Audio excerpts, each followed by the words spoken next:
তোমাদের সবাইকে স্বাগত জানাই দ্য স্টোরি ইউনিভার্স অফিসিয়ালে। আজ আমি শোনাতে চলেছি এক সত্যি ঘটনা, যেখানে একটা ছোট্ট চড়ুই পাখি হয়ে উঠেছিল 4 কোটি মানুষের মৃত্যুর কারণ। এটা শুধুই ইতিহাস না, এর মধ্যে লুকিয়ে আছে এক বড় শিক্ষা। এই যে আমার খোকা খুকিরা, তোদের একটা অদ্ভুত কিন্তু একদম সত্যি কাহিনী বলি আজ। শুনেছিস কখনো একটা ছোট্ট পাখি যার নাম চড়ুই, তার মৃত্যুই হয়ে উঠেছিল 4 কোটি মানুষ মারা যাওয়ার কারণ? হ্যাঁ রে, মিথ্যে না, একদম সত্যি।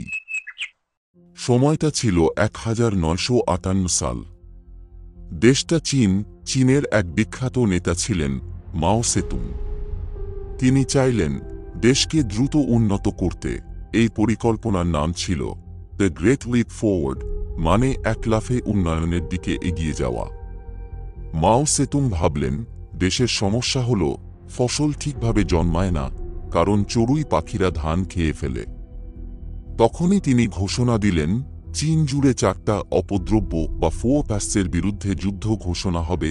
এই 4টে হল 1 মশা, 2 মাছি, 3 ইঁদুর, 4 আর চড়ুই পাখি। সেই শুরু হল চীনের ইতিহাসে এক অদ্ভুত ঘটনা। স্কুলের বাচ্চা থেকে বৃদ্ধ সবাই চড়ুই মারতে ঝাঁপিয়ে পড়ল। বাঁশি বাজানো হতো যাতে পাখিরা বসতে না পারে।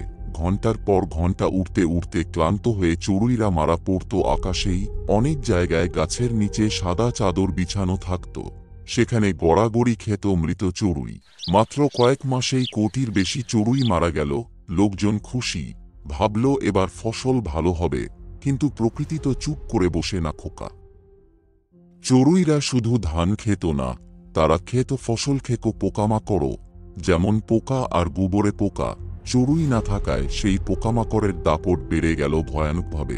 সারা চীন জুড়ে শুরু হলো ফসল ধ্বংস। ফসল হলো না, খাবার থাকলো না, চীন পড়ে গেল ইতিহাসের সবচেয়ে ভয়ানক দুর্ভিক্ষে।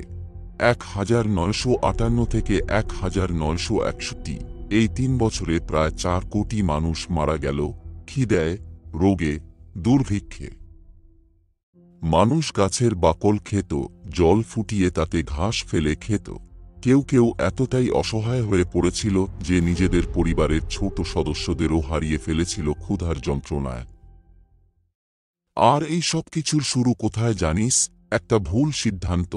একটা ছোট্ট পাখিকে শত্রু ভাবার ভুল। তখনই বোঝা গেল প্রকৃতির ছোট্ট একটা ভারসাম্য নষ্ট হলেই মানুষ কি ভয়ঙ্কর মূল্য দেয়। তাই রে খোকারা, মনে রাখিস, পৃথিবীর প্রতিটা জীব, প্রতিটা পাখি, পোকা, গাছেরও একটা ভূমিকা আছে। আমরা যদি একে অপরকে ধ্বংস করি, প্রকৃতি তার মূল্য ঠিকই বুঝিয়ে দেয়। এই সত্যিকারের ঘটনাটা কেমন লাগলো? তোমার মনে কি ভাবনা এলো সেটাও নিচে কমেন্টে লিখে জানাও। এমন আরও অজানা, শিক্ষা ও ইতিহাসে ভরা গল্প পেতে দ্য স্টোরি ইউনিভার্স অফিসিয়ালকে সাবস্ক্রাইব করে পাশে থেকো, আর পাশে থাকা বেল আইকনটাও ক্লিক করতে ভুলো না যেন।